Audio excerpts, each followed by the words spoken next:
They treated her like a stain on their pristine reputation. For 3 years, Eleanor washed their clothes, cooked their meals, and endured her husband's cruel whispers that she was worthless.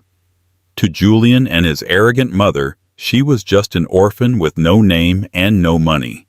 They thought they held the leash. But they made one fatal calculation. They never asked who she really was. They didn't know that the man they were desperate to impress, the billionaire who owned half the city, was the same man searching for his lost daughter. Watch closely. The woman they silenced is about to speak, and when she does, the entire city will tremble. The grandfather clock in the hallway chimed midnight, the sound echoing through the hollow marble-floored expanse of the Thorn residence.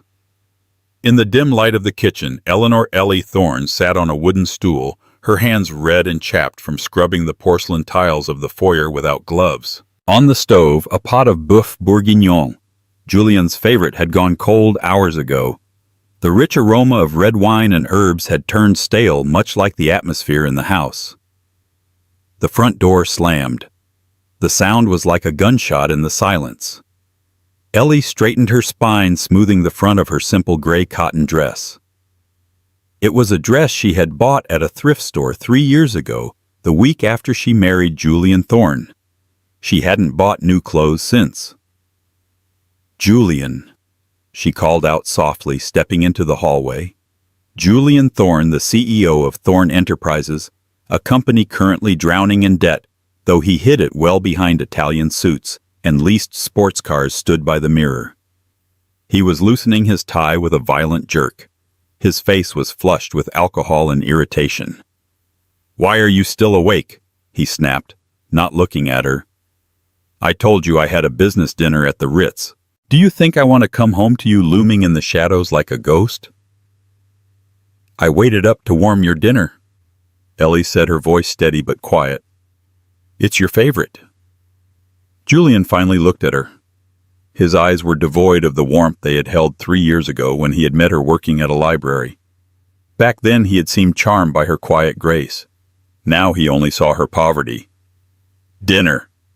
He laughed, a harsh barking sound. "I just spent $500 on a steak with the investors from J.P. Morgan trying to save this family from ruin, and you think I care about your pathetic stew." He walked past her, his shoulder checking hers hard enough to make her stumble. "Julian, please," she whispered, following him into the living room. "I just wanted to help. You seem so stressed lately." "Stressed?" He spun around, his eyes blazing. "Of course I'm stressed. Thorn Enterprises is on the brink of collapse. We need capital. We need connections. And what do I have at home? You. A nobody. An orphan who doesn't know which fork to use at a gala. Do you know how humiliating it is? When my partners ask about my wife, I have to change the subject because you have nothing to offer." Ellie looked down at her hands. "I offer you a home, Julian. I manage everything. I let the staff go to save you money. I do the work of 3 maids. And that's all you're good for," he shouted.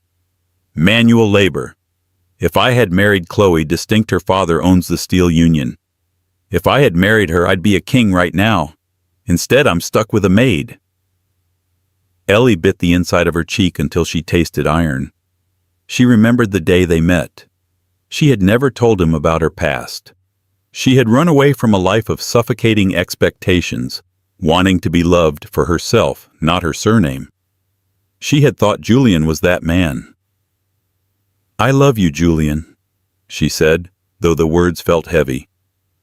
"Love doesn't pay the debts, Ellie," he sneered. "Go to bed.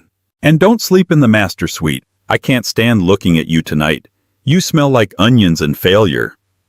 Ellie watched him storm up the stairs. She didn't cry. She had cried enough in the first year. Now a cold resolve was settling in her chest.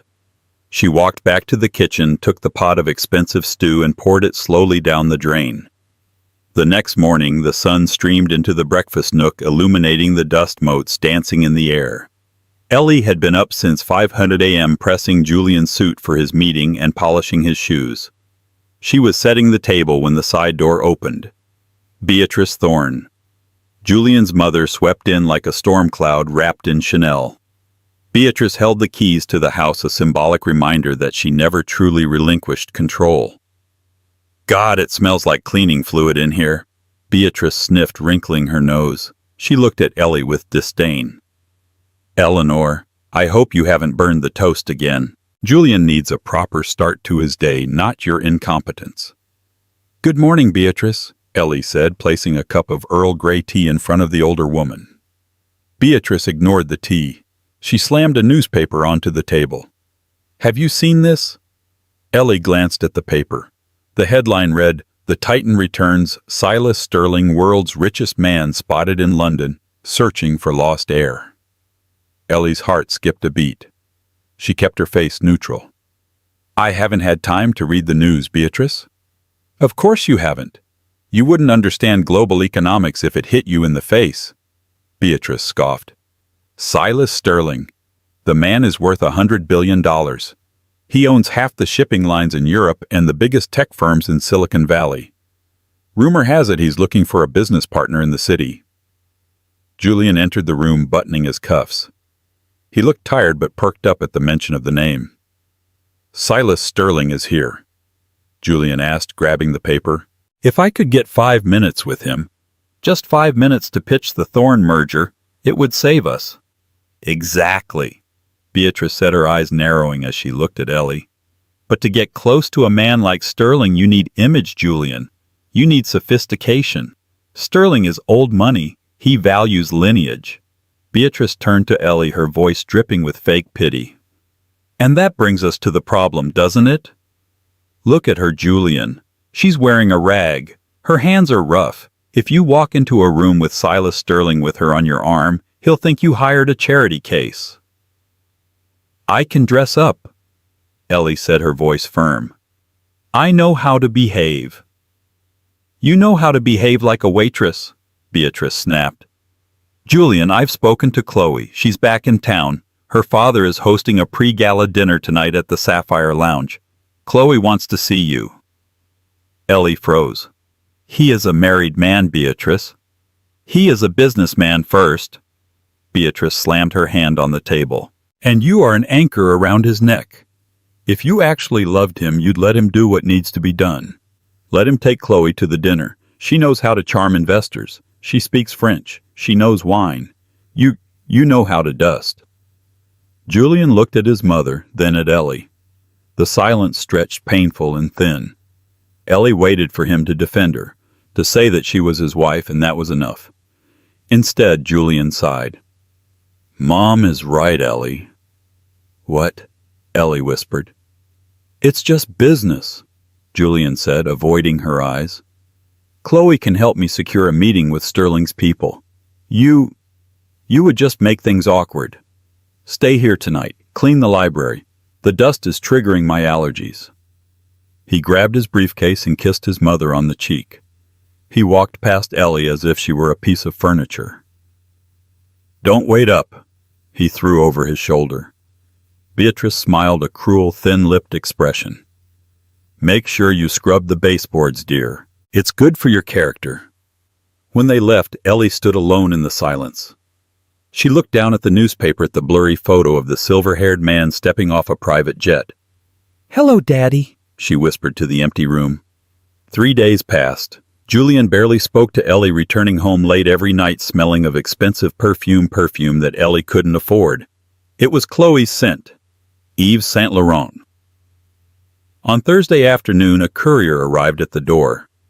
It was a heavy cream-colored envelope with gold leaf edges. Ellie signed for it. It was addressed to Mr. Julian Thorn and guest. She opened it carefully. You are cordially invited to the Sterling Masquerade Ball, hosted by Silas Sterling. Saturday, 8:00 p.m., the Grand Ballroom, the Dorchester Hotel. This was it, the most exclusive event of the decade, the event where Silas Sterling would announce his next big move. Ellie placed the invitation on the silver tray in the hallway. When Julian came home that evening, Beatrice was with him again. They were laughing, a sound Ellie hadn't heard from Julian in years. I'm telling you, Julian, Beatrice was saying, Chloe has arranged everything. She spoke to the organizer. We're in. They stopped when they saw the invitation on the tray. Julian snatched it up, his eyes widening. This is it, he breathed. The Sterling Ball. Beatrice, look, we're invited. Finally. Beatrice clapped her hands. This is your chance. You need to wear your tuxedo. And Chloe, oh, Chloe has that magnificent red Valentino gown. You two will look like royalty. Ellie stepped out from the kitchen. The invitation says, Mr. Thorn and guest Julian. Julian jumped as if surprised she was there. Yes, and I am your wife, Ellie said. I should be your guest. Beatrice let out a sharp, incredulous laugh. You at the Sterling Ball. Oh, you poor deluded girl. This is an event for the elite, for billionaires and royals. Do you even own a gown? No. Do you have jewelry? No. I can find something, Ellie insisted. It's a masquerade. I can wear a mask. It's not about the mask, it's about the carriage, Julian said coldly. Look, Ellie, I can't risk this. I need to close a deal with Sterling. If I bring you and you say something stupid or spill a drink or just stand there, looking common, you'll ruin me. I won't ruin you, Ellie said, her voice trembling with suppressed rage. I might surprise you. The only surprise I want is a signed contract, Julian snapped. I'm taking Chloe. She knows these people. She belongs in that world. You belong here keeping the house warm. If you take another woman to that ball, Ellie said, her voice dropping an octave, becoming eerily calm, don't expect me to be here when you get back. Julian scoffed, walking closer to her. He loomed over her, using his height to intimidate. Is that a threat? You have nowhere to go, Ellie. You have no family, no money, no skills. If you leave, you'll be on the street in a week. So stop with the drama. I'm taking Chloe. It's decided. Beatrice smirked. And while we are gone, Eleanor washed the curtains in the guest room. Chloe might need to stay over if the party runs late. We wouldn't want her to sneeze. The cruelty of it, asking her to clean a room for his mistress, was the final blow. Something inside Ellie snapped. It wasn't a loud snap like a breaking branch. It was a quiet, metallic click, like a lock turning. Okay, Ellie said softly. I understand. Good, Julian said, adjusting his tie in the mirror. Glad you're finally seeing reason. They left the room to discuss strategy for the ball. Ellie walked upstairs to the small attic room where she kept her meager belongings. She reached under the loose floorboard in the corner, the only secret she had kept in this house. She pulled out a small velvet pouch. Inside was a phone. It was an old model, but the battery was fully charged. There was only one number saved in the contacts. She dialed. It rang once, twice. Then a deep, gravelly voice answered, a voice that commanded boardrooms and silenced prime ministers. This line is for emergencies only, the voice said. Daddy? Ellie whispered, a single tear finally rolling down her cheek. There was a pause on the other end, a silence so heavy it felt like the world stopped spinning. Then the voice broke, filled with an emotion the world never saw from the Iron Tycoon. Eleanor, is that my Ellie bug? It's me, Daddy, she said. I think I'm ready to come home, but first, I need a favor. Anything. Silas Sterling said, the steel returning to his voice, but this time it was protective steel. Name it. I'll buy the country if you ask. I don't need a country, Ellie said, her eyes hardening as she looked at the photo of Julian and herself on the nightstand, a photo he had turned face down. I need a dress, and I need to make an entrance. Friday morning arrived with a gray, oppressive sky. The Thorn household was in a frenzy of preparation for the following night's ball. Julian and Beatrice were barking orders at the hired cleaning service, having decided that Ellie was too slow to prepare the house for Chloe's potential stay. Ellie walked down the stairs carrying a single battered duffel bag. She wore jeans and a thick sweater. Beatrice spotted her from the living room holding a glass of sherry, despite it being 10:00 a.m. Going somewhere, Beatrice sneered. Finally realized you're not wanted, or are you just running to the market to buy more cheap vegetables? I'm taking a trip, Ellie said calmly. She didn't stop walking. Julian looked up from his tablet. He didn't even look concerned. A trip? With what money did you steal from the grocery budget, Ellie? I have my own resources, she said, pausing at the door. She looked at Julian, memorizing his face. The handsome jawline she once adored now looked sharp and cruel. Enjoy the ball, Julian. I hope it's everything you deserve. Just be back by Monday to do the laundry, Julian muttered, waving his hand dismissively. And don't embarrass us wherever you go. Ellie closed the heavy oak door behind her. She didn't look back. She walked down the long driveway, the gravel crunching under her worn boots. 2 blocks away, idling quietly in the shadow of an old oak tree, was a convoy of 3 black SUVs surrounding a silver Rolls-Royce Phantom. A man in a dark suit stood by the rear door of the Phantom. He was built like a tank, wearing an earpiece. As Ellie approached, the man bowed low, a gesture of supreme respect that no one had shown her in 3 years. Miss Sterling, he said, his voice rough but kind. Welcome back. He opened the door. Inside sat Silas Sterling. He was older than she remembered, the lines on his face deeper, his silver hair thinner, but his eyes, steely blue and piercing, were the same. He wore a suit that cost more than Julian's entire house. Ellie bug, he choked out. Ellie dropped her bag and collapsed into his arms. For the first time in 3 years, she allowed herself to weep. She cried for the cold nights, the insults, the loneliness, and the foolish love she had wasted. Silas held her tight, his hand stroking her hair. Then he took her hand in his. He stared at it. He saw the redness, the calluses, the small burn mark from the oven on her wrist. The air in the car dropped 10 degrees. Silas Sterling's face transformed from a grieving father to a ruthless warlord. They did this to you, he whispered, his voice terrifyingly quiet. I sent you away to find love, to live a normal life. And they made you a servant. I allowed it, Daddy. Ellie wiped her eyes, sitting up straight. The weakness was evaporating, replaced by the Sterling bloodline's icy resolve. I thought if I loved him enough he would see me. I was wrong. He is a dead man walking, Silas growled. I will bankrupt him by sunrise. I will burn his legacy to the ground. No, Ellie said, placing a hand on his arm. That is too easy. If you destroy him now, he'll just play the victim.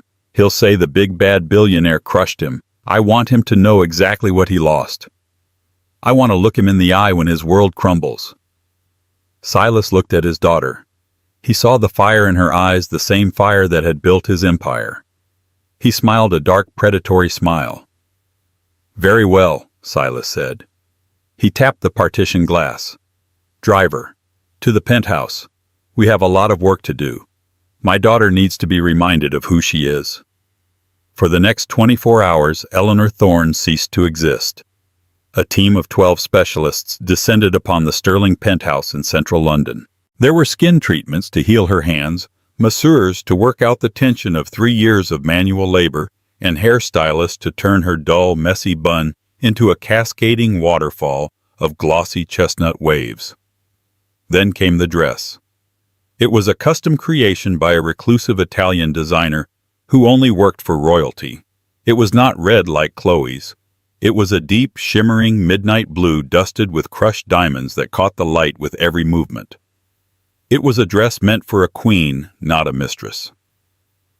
As Ellie stood before the full-length mirror wearing a mask adorned with blue sapphires, Silas stood behind her. He placed a necklace around her neck, the heart of the ocean's rival. A sapphire and diamond piece worth $15 million. You look dangerous, Silas said proudly. I feel dangerous, Ellie replied. She touched the cool glass of the mirror. Let's go to the ball, Daddy. The Dorchester Hotel was transformed. The grand ballroom was a sea of silk velvet and gold. A live orchestra played waltzes from the balcony. The air smelled of expensive champagne and ambition. Julian Thorn stood near the champagne fountain, adjusting his mask. It was a simple black domino mask. Beside him, Chloe clung to his arm. She wore the red Valentino gown Beatrice had raved about. It was loud, revealing, and tight. She laughed too loudly at the jokes of a minor banking executive. "Keep your eyes open, Chloe," Julian hissed. "We need to find Silas Sterling. Rumor has it he's making a speech at 900 p.m. "Relax, darling," Chloe giggled, sipping her drink. "We're the best-looking couple here. He'll notice us." Beatrice appeared wearing a feathered mask that made her look like a vulture. "Julian, stop slouching. I saw the CEO of Arconic over there. Go mingle, and for heaven's sake, don't mention the debt." "I'm trying, mother," Julian snapped. He felt small, despite the tuxedo. Despite the invitation, he felt like an imposter. The wealth in this room was suffocating. These people didn't just have money, they had power. They moved differently. Suddenly the music stopped. The chatter in the room died down, rippling into silence from the entrance inward. At the top of the grand marble staircase, the double doors swung open. Silas Sterling stepped out. He was unmasked, his face stern and commanding. A hush fell over the crowd. The Titan had arrived. But he was not alone. On his arm was a woman. She was a vision of midnight and starlight. Her dress flowed like liquid water around her frame. Her face was hidden by a sapphire mask that covered only her eyes, leaving her full red lips visible. Her dark hair cascaded over one shoulder. She radiated an aura of untouchable elegance. "Who is that?" Chloe whispered, her jealousy flaring instantly. "Is that his new wife?" "She's too young," Julian muttered, unable to tear his eyes away. "A mistress, a daughter." "Sterling doesn't have a daughter.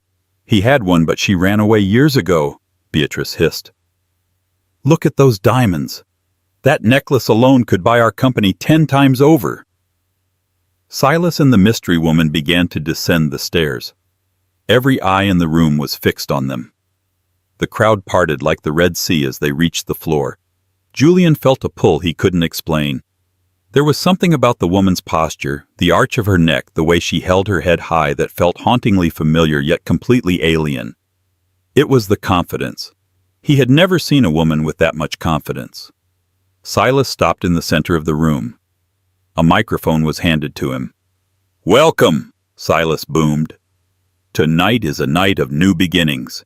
I have returned to London to find a successor, a partner who understands the true value of loyalty and integrity." He looked around the room, his eyes lingering for a fraction of a second on Julian, though Julian didn't notice. "Enjoy the evening," Silas said, "and allow me to introduce my companion for the night, Lady Vengeance." A ripple of nervous laughter went through the crowd at the strange name. The orchestra struck up a waltz. "Go!" Beatrice shoved Julian. "Ask her to dance. If she's his companion, she's the key to his ear."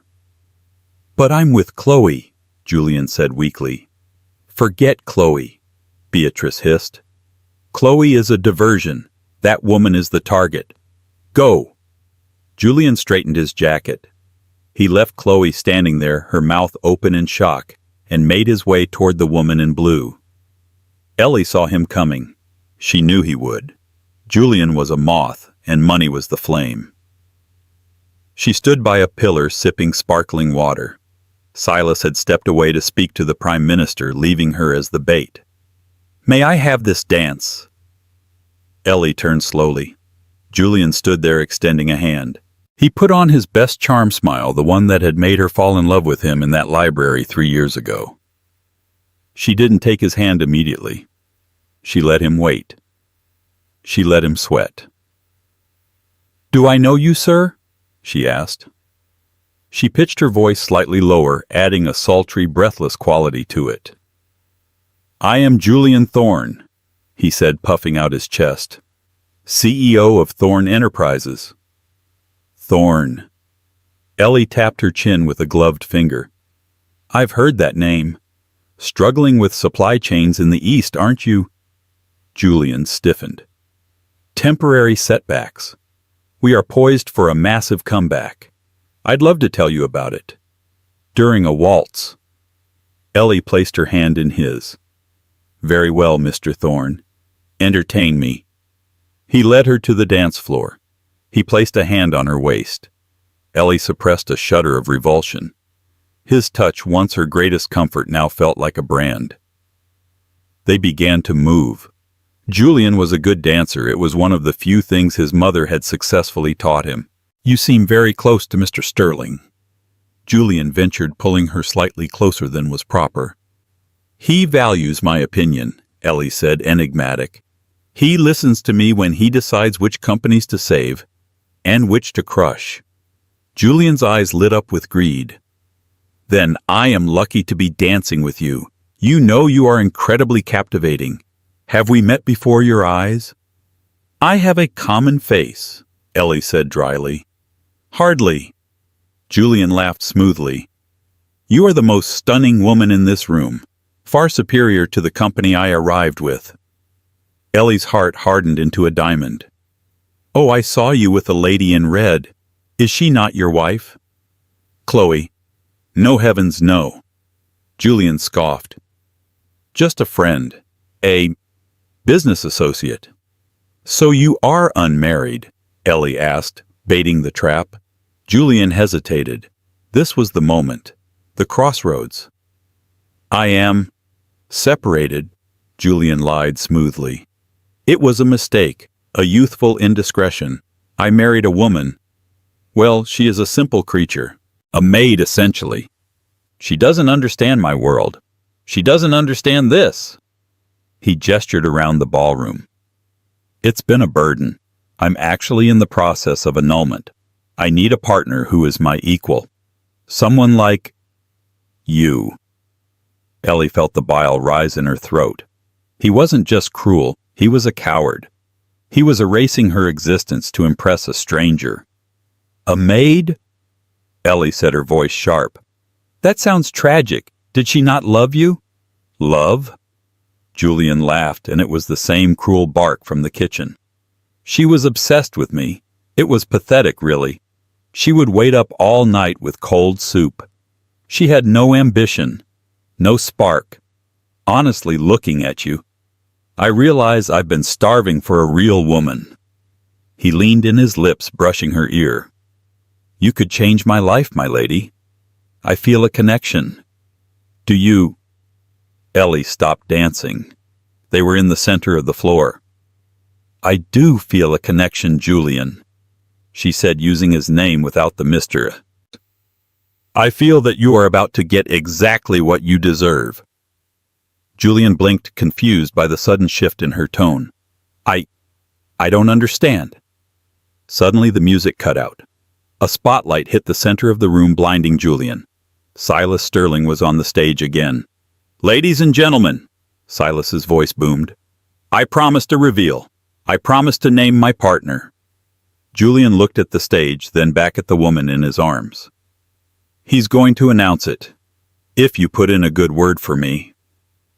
"I already have," Ellie whispered. "My partner," Silas continued, "is the only person I trust with my empire. She is the strongest woman I know. She survived poverty. She survived humiliation. She survived a man who treated her like garbage while living off her labor." The room went deadly silent. Julian frowned. What is he talking about? "And tonight," Silas roared, pointing a finger directly at Julian and Ellie, "she takes back her name."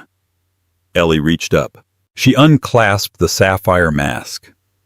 "Hello, Julian," she said, her voice ringing clear and cold in the silent ballroom. She let the mask drop to the floor. Julian stared. His mouth opened, but no sound came out. He looked at the woman, the glossy hair, the diamonds, the regal posture, and tried to reconcile it with the woman in the gray dress scrubbing his floors. But the eyes were the same. "Ellie!" he croaked, his voice cracking. The crowd gasped. Chloe, standing on the sidelines, dropped her champagne glass. Beatrice grabbed a chair to steady herself, her face draining of color. "Not Ellie," she corrected him, stepping back so the spotlight hit her fully. "Eleanor Sterling, heiress to the Sterling Empire. And the woman who just bought the bank that holds your mortgage. The silence in the grand ballroom was absolute, a vacuum where sound used to exist. It was broken only by the sharp intake of breath from 300 of London's elite. Julian Thorn stood frozen, his hands still hovering in the air where Ellie's waist had been. His brain was misfiring, struggling to process the impossible image before him. The woman in the midnight blue gown dripping in millions of dollars of diamonds was Ellie. His Ellie. The woman who scrubbed his toilets. The woman who wore mismatched socks because she couldn't afford new ones. "No," Julian whispered, a nervous, jagged smile breaking across his face. He looked around the room seeking validation. This is a joke, right? A prank. Ellie, take off the dress. You're embarrassing yourself." "The only embarrassment here, Mr. Thorn," Silas Sterling's voice boomed from the stage, amplified by the speakers, "is you." Silas stepped down from the stage, the crowd parting instantly. He moved with the predatory grace of a lion defending its cub. He came to stand beside Ellie, placing a heavy hand on her shoulder. "You called my daughter a nobody," Silas said, his voice low but carrying to the back of the room. "You told her she smelled of failure. Yet for 3 years she was the only thing standing between you and the gutter." "What are you talking about?" Julian stammered, sweat beading on his forehead despite the air conditioning. "The anonymous consultant who fixed your supply chain issues in 2023, Silas asked. "That was Eleanor. The investor who quietly bridged your loan gap last winter, that was from her trust fund money she didn't touch for herself but used to save you." Julian turned to Ellie, horror dawning in his eyes. You did that. I wanted you to succeed." Ellie said, her voice devoid of the warmth he used to take for granted. "I thought if I helped you build your dream, you would eventually make room for me in it. But you didn't want a partner, Julian. You wanted a servant." Beatrice Thorn pushed her way through the crowd, her face a mask of desperate fury. She grabbed Julian's arm, her fingernails digging into his tuxedo. "She's lying," Beatrice shrieked, pointing a shaking finger at Ellie. "She's a fraud, Silas. You've been duped. This girl is nothing. We took her in when she had nothing. We gave her a roof over her head. You gave her a cage," Ellie snapped, turning on her mother-in-law. The diamonds around her neck flashed like cold fire. "You fired the staff and made me clean a 10-bedroom house alone. You inspected the dust on the mantels with a white glove. You mocked my parents, who I told you were dead, calling them irresponsible breeders for leaving me an orphan. Well, Beatrice, my father is standing right here. Would you like to repeat that to his face?" Beatrice looked at Silas Sterling, the man who could buy and sell her entire lineage before breakfast, and shrank. Her mouth opened and closed like a fish out of water. I, Beatrice stammered. "Mr. Thorn," Silas interrupted, checking his Patek Philippe watch. "I believe I mentioned the bank. My acquisitions team finalized the purchase of the Horizon Trust this afternoon. That is the bank that holds the mortgage on your estate, is it not?" Julian went pale. "Yes, but we have an agreement. A grace period." "That agreement was contingent on the good character of the borrower," Silas said coldly. "And frankly, I find your character repugnant. I'm calling the loan, in full, tonight." "Tonight?" Julian screamed. "That's illegal! That's impossible! You can't just— I'm Silas Sterling." The older man smiled, and it was a terrifying sight. "I can do whatever I want. You have until 9:00 a.m. tomorrow to vacate the property. My security team will be there to ensure you don't steal any of the copper wiring on your way out." Julian turned to Ellie, panic finally setting in. He reached for her hand again, but she stepped back. "Ellie, please," he begged, his voice cracking. "Baby, look at me. It's Julian, your husband. We took vows. For richer or for poorer, remember.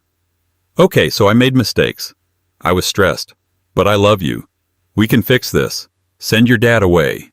Let's just go home." Ellie looked at him. She looked at the man she had worshipped for 3 years. And suddenly she saw him clearly. He wasn't a king. He was a small, frightened boy in a rented suit. "You're right, Julian," she said softly. I did vow for richer or for poorer. I stayed with you when you were poor. I stayed with you when you were drowning in debt. But you—" She leaned in close, her eyes hard. "You broke the vows long before tonight. You didn't want me when I was Ellie the maid.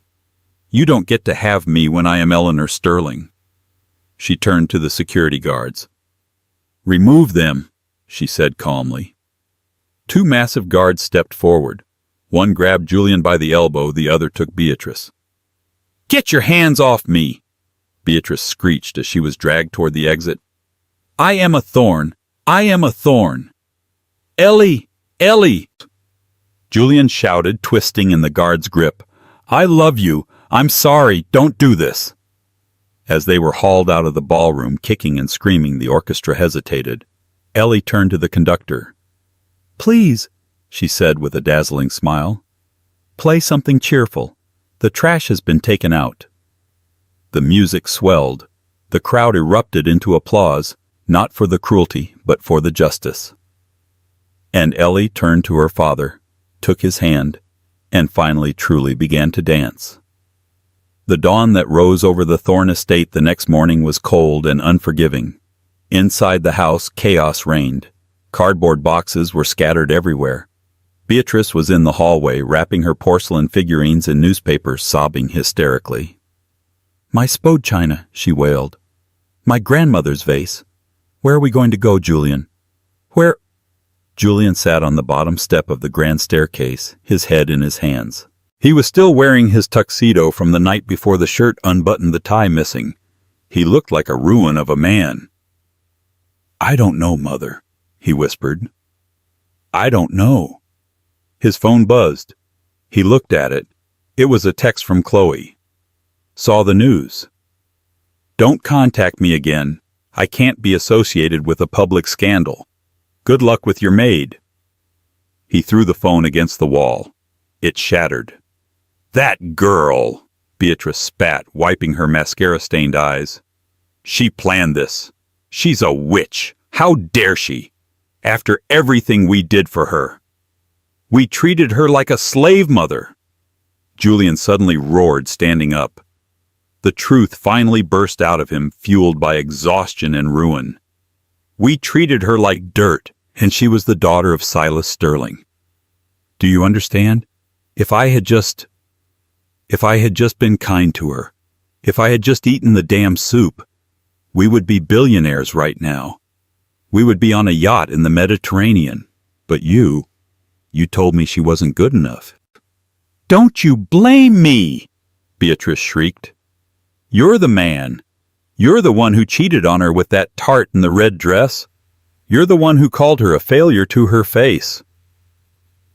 The heavy banging on the front door silenced them both. "Open up, asset recovery."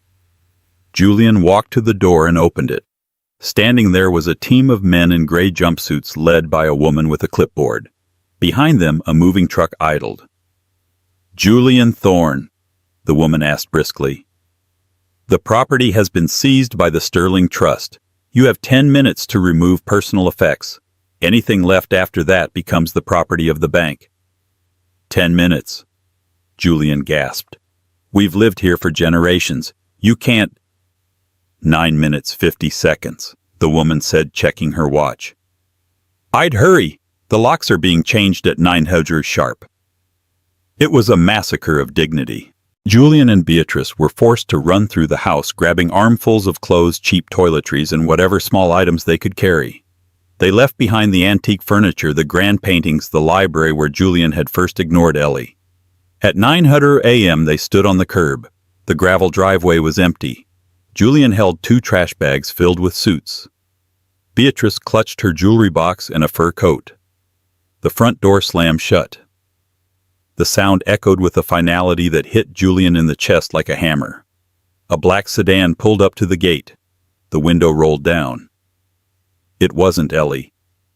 It was the man from the ball, Silas's head of security. He held out an envelope. "Miss Sterling wanted you to have this," the man said. Julian dropped the trash bags and grabbed the envelope. His hands shook. Was it a check? A reprieve? A chance. He tore it open. Inside was a single sheet of paper. It was a bill. Invoice for services rendered, 2022-2025.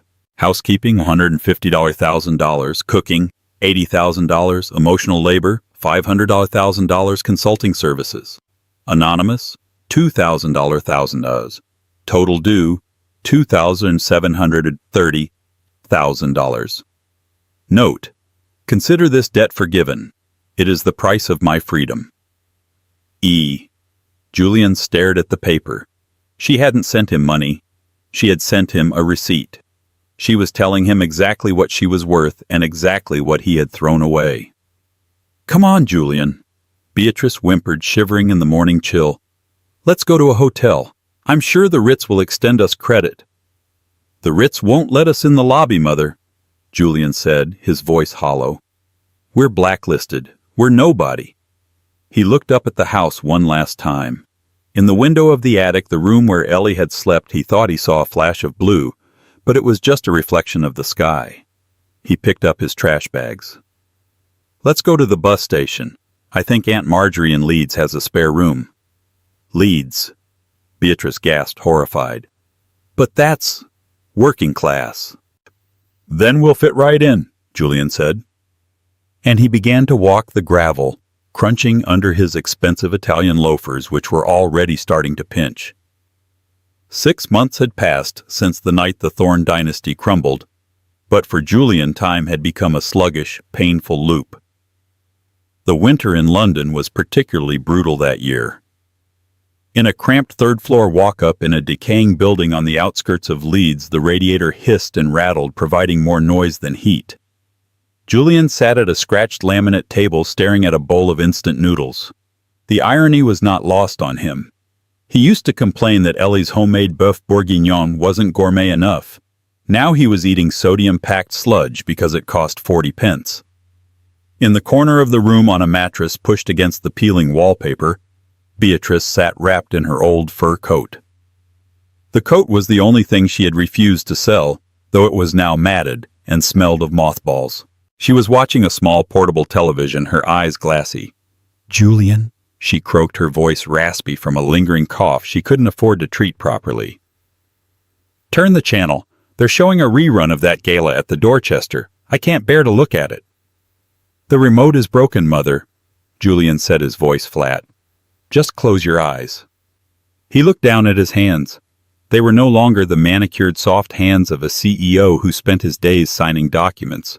They were red, chapped, and covered in small cuts. His fingernails were broken. For the past 4 months, Julian had been working for the city council on a 0-hours contract. He was a sanitation worker. He swept streets, cleared gutters, and salted icy pavements for minimum wage. I saw Chloe today, Beatrice murmured, lost in her own delusion. In a magazine. She's marrying a viscount. Stop it. Julian snapped, standing up. The chair scraped loudly against the linoleum. Chloe didn't want me, Mother. She wanted the Thorn name, and thanks to you and my own stupidity, that name is mud. Don't you blame me? Beatrice shrilled, clutching her coat tighter. If that girl hadn't deceived us... She didn't deceive us, Julian shouted, a vein throbbing in his temple. She was right there. She was cleaning your mess. She was cooking my food. We were just too blind and arrogant to see her. He grabbed his high-visibility jacket from the hook by the door. I'm going to work. Don't wait up. He slammed the door, shutting out her whimpering, and stepped out into the freezing pre-dawn darkness. The cold air bit his face, but it was preferable to the suffocating atmosphere of the flat. Miles away in the heart of London, a very different morning was breaking. Eleanor Sterling stood on the balcony of the Sterling penthouse, wrapped in a cashmere robe, watching the sunrise paint the city in hues of gold and pink. She held a steaming cup of artisan coffee, the warmth seeping into her fingers. Nervous. She turned to see Silas Sterling standing in the doorway. He looked healthier than he had in years. The stress of the search for his daughter finally lifted from his shoulders. A little, Ellie admitted, smiling. The press will be there. The mayor. It's a big step. It's a necessary step, Silas said, walking over and kissing her forehead. You've turned your pain into a fortress for others, Ellybug. The New Beginnings Foundation is going to change thousands of lives. Ellie nodded, looking back at the city. I used to think my life was over when I was in that house, Daddy. I thought I was worthless because Julian told me I was. I want to make sure no other woman ever believes that lie. You are the strongest woman I know, Silas said softly. Now go get dressed. The world is waiting for Eleanor Sterling. 2 hours later, a sleek motorcade pulled up to a beautifully renovated Victorian building in Kensington. A crowd of reporters and photographers was already gathered behind velvet ropes. The flash bulbs erupted like a lightning storm as Ellie stepped out of the car. She wore a tailored white suit that screamed power and elegance, her hair styled in loose, confident waves. She didn't look like a victim. She looked like a CEO. She walked up the steps to the podium, flanked by the Mayor of London and her father. As she began her speech, her voice rang out clear and true, carried by speakers to the hundreds of people watching. We are told that love requires sacrifice. Ellie spoke, making eye contact with the cameras. And that is true. But love never requires the sacrifice of your dignity. I built this foundation for the women who have forgotten their own names. I am here to remind you, you are valuable, you are powerful, and you are not alone. The applause was deafening. It washed over her, cleansing the last lingering shadows of the girl who had cried over cold soup. As the ceremony wound down and the VIPs moved inside for the champagne reception, the crowd outside began to disperse. The snow had started to fall again, thick, heavy flakes that blanketed the city in silence. Julian was there. He wasn't a guest. He had been assigned to the Kensington sector that morning. His job was to keep the pavement clear of snow and ice for the dignitaries. He stood near the service entrance, leaning on his shovel, shivering in his thin work trousers. He had heard the speech, every word of it. He stood frozen, not from the cold, but from the shock of seeing her. She was luminous. She was a stranger. The way she held herself, the way she commanded the room, it was a woman he had never met yet. She wore the face of the wife he had tormented. He watched as the security team began to usher the guests toward the cars. He knew he should leave. He knew he should turn his back and disappear into the gray anonymity of the city. But his feet wouldn't move. The side door opened. Ellie stepped out accompanied by 2 bodyguards. She was laughing at something her father was saying, a genuine bell-like sound that Julian hadn't heard in years. Silas got into the lead car. Ellie lingered for a moment, adjusting her scarf against the wind. She looked up, and she saw him. The distance between them was only 20 feet, but it felt like an ocean. Julian took a step forward, his shovel scraping against the pavement. The bodyguards instantly tensed, stepping in front of Ellie. It's all right, Ellie said, her voice cutting through the crisp air. She waved the guards down. I know him. She walked toward him. She didn't rush, and she didn't hesitate. She moved with a calm, terrifying grace. Julian felt his throat close up. He was acutely aware of his dirty jacket, his unkempt beard, the smell of sweat and desperation clinging to him. He looked at her flawless white suit, terrified he might smudge it just by breathing near her. Hello, Julian, she said. Ellie, he choked out. He tried to smile, but his face crumpled. Or, is it Eleanor now? It's Eleanor, she corrected him gently. How are you? He gestured vaguely at the shovel at the street, at his wretched life. I'm surviving. Learning the value of manual labor, as Beatrice would say. He let out a dry, humorless laugh. You were right, you know, about everything. The work, it's hard. I didn't know how hard it was when I watched you do it. It is hard, Ellie agreed. But it's honest. Julian looked into her eyes, searching for something: anger, hatred, maybe even a spark of the old adoration. I heard your speech. It was beautiful. You look happy. I am happy, Julian. I miss you. The words tumbled out of him raw and pathetic. I don't mean the money. I swear on my life. I miss who I was when I was with you. I didn't know that was the best version of me until I destroyed it. Now I'm just this." He took a jagged breath. Is there any part of you that still cares? Even a little I could change. I am changing." Ellie looked at him. She remembered the nights she had waited up for him. She remembered the sting of his insults. She remembered the way he had looked at Chloe in the red dress. But as she looked at him now, shivering in the snow, she realized something profound. She didn't hate him. Hate required energy. Hate required passion. "Julian," she said softly, "do you remember the night of the ball when you told me I smelled like failure?" Julian flinched as if she had slapped him. "I was drunk. I was an idiot. I didn't mean it." "You meant it," she said, "and I believed you. For a long time I believed I was nothing without you. But looking at you now, I realized that I wasn't the failure. I was the prize. And you were the one who couldn't afford the entry fee." She reached into her sleek clutch bag. Julian watched her hand, a flicker of hope igniting in his chest. Was she going to give him money? A job? A second chance? She pulled out a small white card. "My foundation offers counseling for men too," she said, pressing it into his gloved hand. "For men who have lost their way. They can help you understand why you needed to break someone else to feel tall." Julian stared at the card. It wasn't a check. It wasn't a lifeline back to luxury. It was a mirror. "Ellie," he whispered, tears hot in his eyes, "do you hate me?" Ellie paused. She looked past him at the skyline of the city she now owned a piece of, at the future stretching out before her.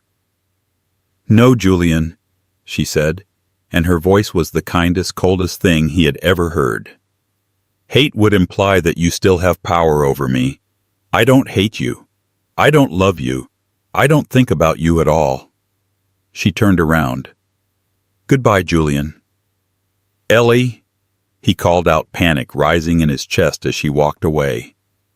"Wait, just tell me one thing. Did you ever really love me?" She stopped at the car door and looked back one last time. The snow swirled around her like a crown. "I loved the man I thought you were," she said, "but he never existed." She slipped into the warm leather interior of the Rolls-Royce. The door closed with a solid, expensive thud. Julian stood alone on the pavement. The car pulled away, merging into the traffic, disappearing into the gray London afternoon. He was left with nothing but the cold wind, the dirty snow, and the realization that he was exactly where he belonged. He looked at the card in his hand. New beginnings. He crushed it in his fist, dropped it into the gutter, and picked up his shovel. There was still ice on the ground, and he had work to do. And that is the story of how Eleanor Sterling turned her pain into power. She taught Julian and his cruel mother a lesson they would never forget, that true worth isn't found in a bank account, but in the heart. Julian spent his life chasing gold only to realize he had thrown away a diamond. What did you think of Ellie's revenge? Do you think she should have forgiven Julian at the end, or did he get exactly what he deserved? I want to hear your thoughts in the comments below. Let's start a debate. If you enjoyed this story of justice, romance, and drama, please smash that like button. It really helps the channel grow. Don't forget to share this video with a friend who needs a satisfying revenge story, and hit subscribe with the notification bell turned on so you never miss you.